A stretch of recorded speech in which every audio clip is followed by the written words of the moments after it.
ইমানের দাবি যদি কুরবানি হয়, সেই দাবি ঘরে বসে থাকা নয়। ইমানের দাবি হলো কিছু বিনিময়, সেই বিনিময় যদি কলিজার ঘাম হয়, সেই ঘাম দিতে যেন তৈরি থাকি। ওগো দয়াময় আমার আল্লাহ দয়াময়। ইমানের দাবি হলো অগ্নি শিখা, বাতিলের বিরুদ্ধে জ্বলতে শিখা। সে আগুনে জ্বলে জ্বলে, সে আগুনে জ্বলে জ্বলে দিব ইমানের পরিচয়। ইমানের দাবি ঘরে বসে থাকা নয়। ইমানের দাবি হলো অগ্নি শিখা, বাতিলের বিরুদ্ধে জ্বলতে শিখা। সে আগুনে জ্বলে জ্বলে, সে আগুনে জ্বলে জ্বলে দিব ইমানের পরিচয়। ইমানের দাবি ঘরে বসে থাকা নয়।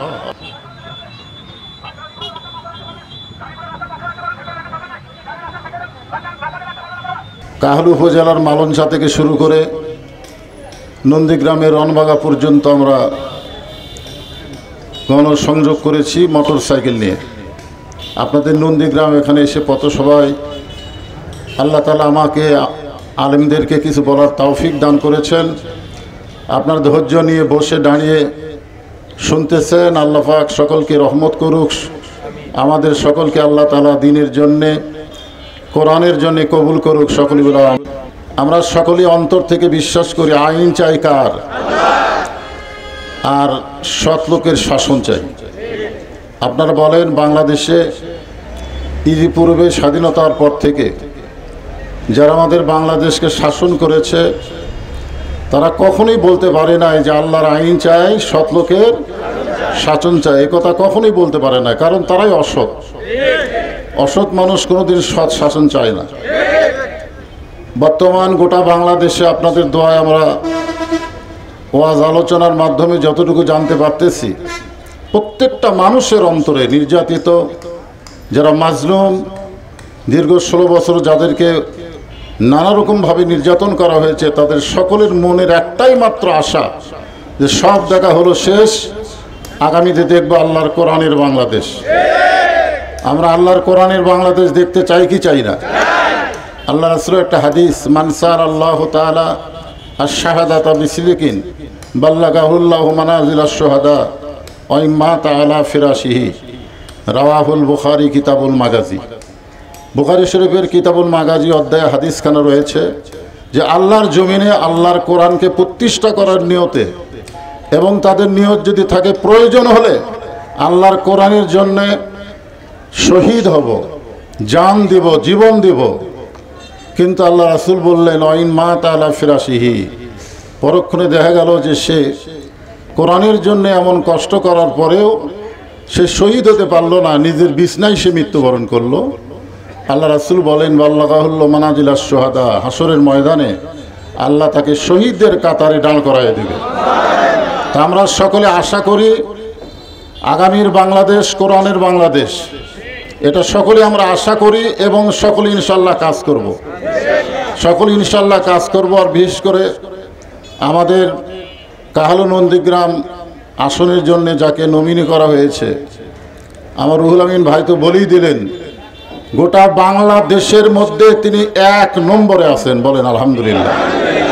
বাড়ি সাধারণপুর হলে কি হবে, সে আমাদের অত্যন্ত নিকটতম নন্দীগ্রাম এবং কাহালুর আসনের এমপি, আমাদের বগুড়া জেলারই ছেলে, একেবারে ছেলে মানুষ, তাকে নমিনি করা হয়েছে। আমরা সকলেই স্বতঃস্ফূর্তভাবে তার জন্য প্রাণ খুলে দোয়া করব, আল্লাহ যেন তাকে বিজয়ের মালা পরার তৌফিক দান করে।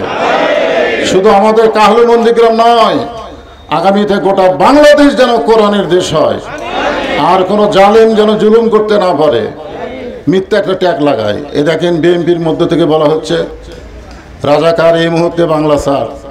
আপনারা বলেন তো 91 সালে জামাত ইসলাম যদি বিএনপিকে সমর্থন না দিত, বিএনপি সরকার গঠন করতে পারত? সেই সময় কিন্তু হাসিনা আইছিল জামাত ইসলামের কাছে যে আপনারা আমাদের সমর্থন করেন, 18টা আসন নিয়ে সমর্থন করলেই আওয়ামী লীগ সরকার গঠন করবে।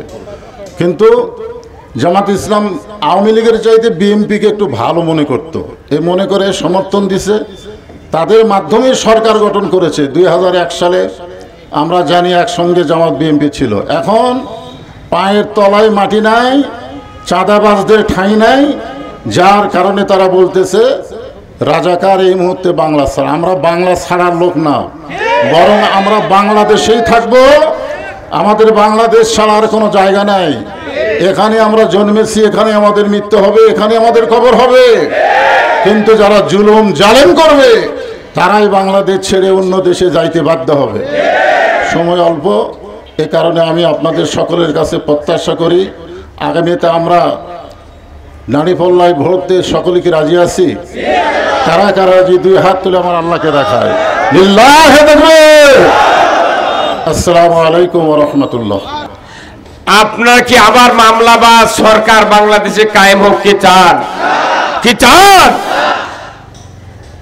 দলীয় তন্ত্র, পরিবার তন্ত্র দিয়া পুরো বাংলাদেশের মানুষের ভাগ্যে কষ্ট দুঃখ তারা দিয়েছে, ঠিক কিনা? আমরা পরিবার তন্ত্র, রাষ্ট্রযন্ত্র দিয়া মানুষকে আর অত্যাচার নির্যাতন করার সুযোগ দিতে পারি না। কারণ আল্লাহ তাআলা কোরআনে বলছেন, রসুলের উপর যখন, সাহাবাদের উপর যখন জুলুম শুরু হয়ে গেল, আল্লাহ তাআলা ডাইরেক্ট বললেন কোরআনুল কারিমে, হে জিবরাইল, আমার হাবিবকে তুমি গিয়ে বলো সে যেন আমার কাছে দোয়া করে। কি দোয়া? অকুর রব্বি আদখিলনি মুদখালা সিদিকে ওয়া আখরাজনি মুখরাজা সিদিকে ওয়া জাআলনি মিন লাদুনকা সুলতানান নাসিরা। আল্লাহ ওহী দিয়ে রাসূলকে বলে দিলেন, আমার কাছে হাত তুলে দোয়া করো। কাবা ঘরের ছায়ায় আল্লাহর নবী দোয়া করলেন, হে আল্লাহ, আমরা যারা ইসলাম বিজয় করতে চাই, আমাদেরকে আপনি সত্যপন্থীদের ভেতরে কবুল করুন, আর আমাকে একটি রাষ্ট্র শক্তি দান করুন, না হয় অন্য একটা রাষ্ট্র দিয়া আমাকে সাহায্য করুন। আল্লাহ রসুল রাষ্ট্র শক্তির ব্যাপারে দোয়া চেয়েছেন। আর আজকে আমাদের এই 16 বছর গেছে, রাষ্ট্রের কথা বলা যায় না, রাজনীতির কথা বলা যায় না, কোরআনের কথা বলা যায় না। বলুন তো, যে রসুল 12.5 লক্ষ বর্গ মাইল মসজিদে নববীর মিম্বরে বসে 10টি বছর শাসন করেছেন কোরআন দিয়া, সেই কোরআন আমাদের সামনে আছে না নাই? তাহলে আমরা আলেম ওলামা বাংলাদেশে দেখতে পেয়েছি 16 বছরে আলেম ওলামা বিচ্ছিন্ন থাকার কারণে জালিমের জুলুম থেকে কোন গ্রুপের আলেম আমরা বাঁচতে পারি নাই।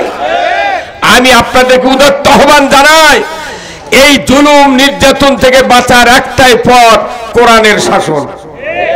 আপনারা এই বাংলাদেশে কোরআনের শাসন কি দেখতে চান?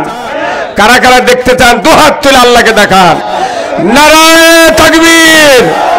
আল কোরআনের আলো সংসদে জালো। আমরা সকল মানুষের আইন দেখেছি, এইবার আল্লাহর আইন দেখতে চাই।